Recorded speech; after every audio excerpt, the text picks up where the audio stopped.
What are your goals for 2026? If you have chronic pain, if you live with ongoing, persistent, daily pain, then you have chronic pain.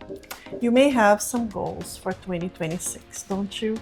And maybe some of your goals include changing your lifestyle, learning more about your condition, doing more exercises, eating better, more nutritious meals, changing your sleep schedule, maybe getting more out of your house, be more social, meet with people, maybe go back to work, go back to school. There's so many things that you'd like to do this year.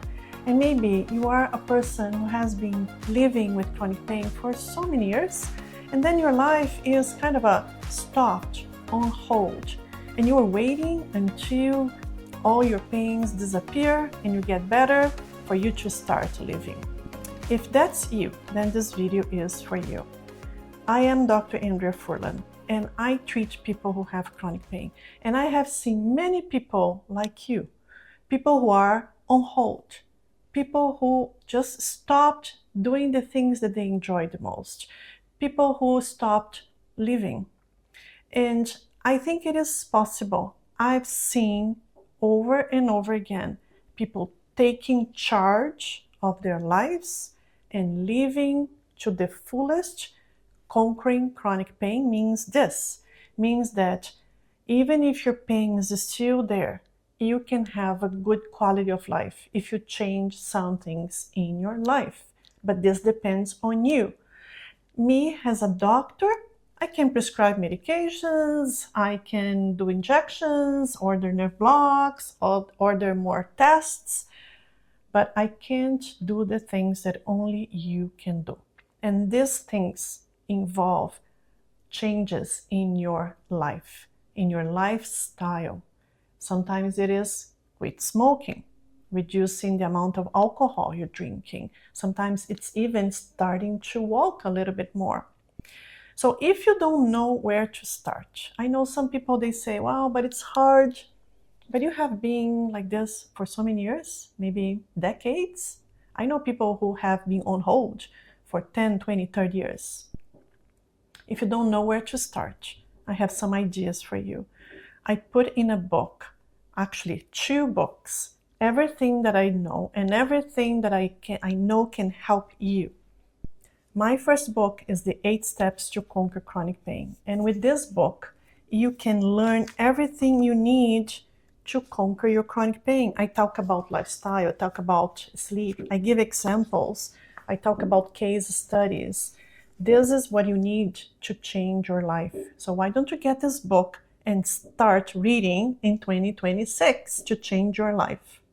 And this is my second book. If you need some ideas of things that you could quickly change in your life, things that you could write in the journal, this is the book for you. I have here 90 prompts. This is like a daily reflection journal for you to reflect on the things, what's happening in your life, things that you could change, new things that you could try. And you see there's a lot of homework here, homework for you to do and participate actively in your recovery. Because I can't do for you some things like here about your feelings, emotions, and your thoughts. What brings you a sense of pride, of sense of achievement? What are the things that actively, you can do to get better, like getting out of your house? What kind of people are around you? So there are a lot of things here for you to think about, things that you can change in your life. So I highly recommend that you take charge of your life. So in 2026, there is one thing that you can do. You can improve yourself. You can get more knowledge. You can take charge of things that only you can do. Nobody can. I, as a doctor, I can't do things for you. Like, how can I tell you go to bed every day at the same time so you are going to regulate your sleep? I talk about this in this book. And then there is an exercise here for you to do about your sleep and journal what happens. So you can learn a lot of things to improve your quality of life and stop putting your life on hold. I hope you have a wonderful 2026. I hope that in 2026 will be the year that you are going to conquer your chronic pain and you will start living again, because you will be more mobile, you will do more movement, you will pay attention to your emotions, you pay attention to your sleep, and then you can write your comments down here saying, did it work? Because I know it works. I know, but it depends on you. And I'm looking forward to the day that you're going to write a comment here saying, yes, I changed some things and my life is better. So why don't you try and start 2026 with a different approach? Again, because if you start doing something different, there is a chance things will change in your life. Because if you keep doing the same things over and over and over and over, year after year, things probably would not change too much. I wish you all a wonderful 2026. Happy New Year.